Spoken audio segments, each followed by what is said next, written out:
عزیز طلبہ و طالبات، فقہ حنفی کی کتب کے بارے میں ہم پچھلے چند موڈیولز میں پڑھ رہے ہیں۔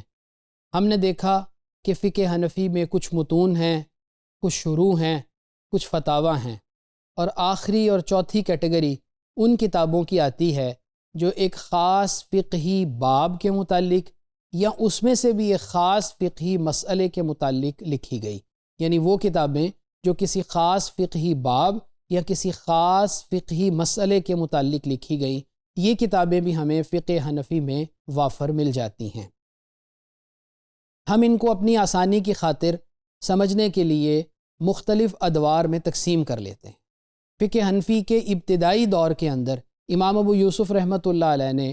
ٹیکسیشن کے نظام کے اوپر مستقل کتاب الخراج لکھی۔ اسی طریقے سے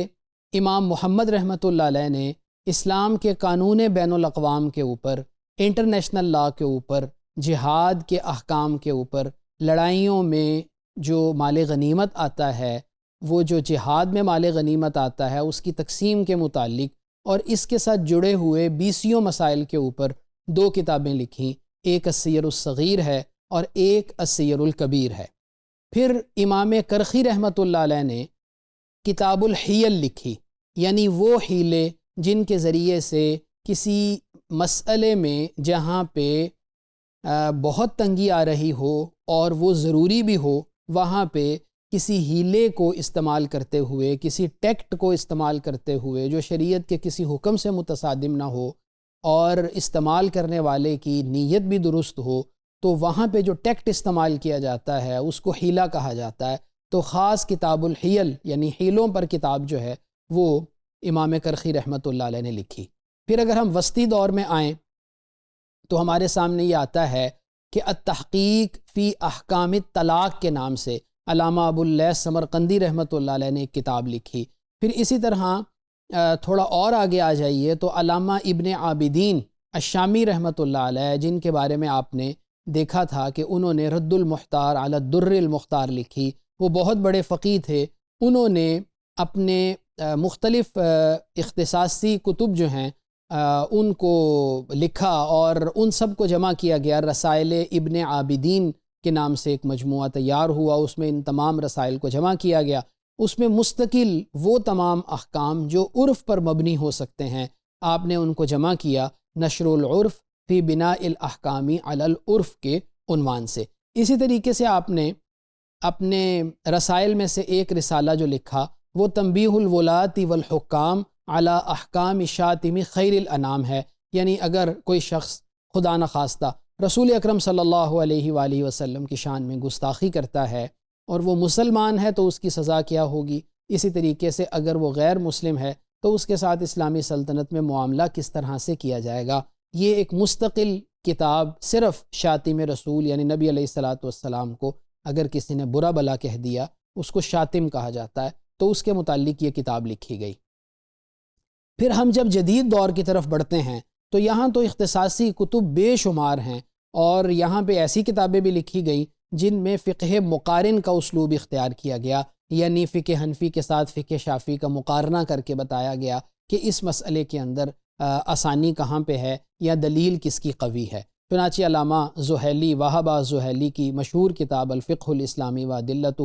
اسی طرز پر لکھی گئی، اور ظاہری بات ہے کہ اس میں فقہ حنفی پر بھی بہت سا مواد موجود ہے۔ تطبیقی فقہ پر بھی کتاب لکھی گئی، یعنی اسلامک فائنانس کے جو اصول ہیں وہ کیا ہوں گے، اسی طرح سے طبی مسائل کے اندر احکام کیا ہوں گے، تو اس پر بھی مستقل کتابیں لکھی گئیں۔ چنانچہ مولانا تقی عثمانی صاحب جو دور حاضر کے مشہور فقیہ ہیں، انہوں نے ایک کتاب لکھی بحوث فی قضایا فقہیہ معاصرہ، جس میں مشہور جدید مسائل کے اوپر آپ نے آراء دی، اور اسی طرح اور علماء نے بھی اس پر کتابیں لکھیں۔ پھر عصری مسائل پر جو تحقیقی فتاوی ہیں وہ بھی ہمارے سامنے بہت بڑی تعداد میں موجود ہیں۔ عزیز طلبہ و طالبات، بر صغیر کے حوالے سے اگر دیکھیں تو 2 شخصیات اس معاملے میں بہت نمایاں ہیں، مولانا اشرف علی تھانوی اور امام احمد رضا خان صاحب۔ ان 2 حضرات نے بھی بہت کتب لکھیں۔ مولانا اشرف علی تھانوی رحمۃ اللہ علیہ اور مولانا احمد رضا خان صاحب نے مختلف اہم معاملات کے اوپر اختصاصی کتب لکھیں، مولانا اشرف علی تھانوی رحمۃ اللہ علیہ نے کمپنی کے احکام پر ایک کتاب لکھی، چونکہ اس دور میں کمپنی کا جو نظام ہے وہ نیا نیا بر صغیر میں متعارف ہوا تھا، کارپوریٹ کمپنیز کا نظام۔ اسی طرح سے احمد رضا خان صاحب رحمۃ اللہ علیہ نے جو کتاب لکھی کفل الفقیہ الفاہم، جو دینار و درہم کے اوپر اور خاص طور پہ کرنسی نوٹوں کے اوپر ایک اہم کتاب سمجھی جاتی ہے، تو یہ تحقیقی جو کتب ہیں یہ بھی لکھنا اس دور میں ہمیں یہ لکھتی جو ہے مختلف علماء کی کتابیں ملتی ہیں۔ پھر تحقیقی فتاویٰ ہمارے پاس موجود ہوئے، اور پوری دنیا کے اندر جہاں جہاں فقہ حنفی ہے وہاں پہ جو دارالافتاء ہیں انہوں نے جدید مسائل پر جو فتاویٰ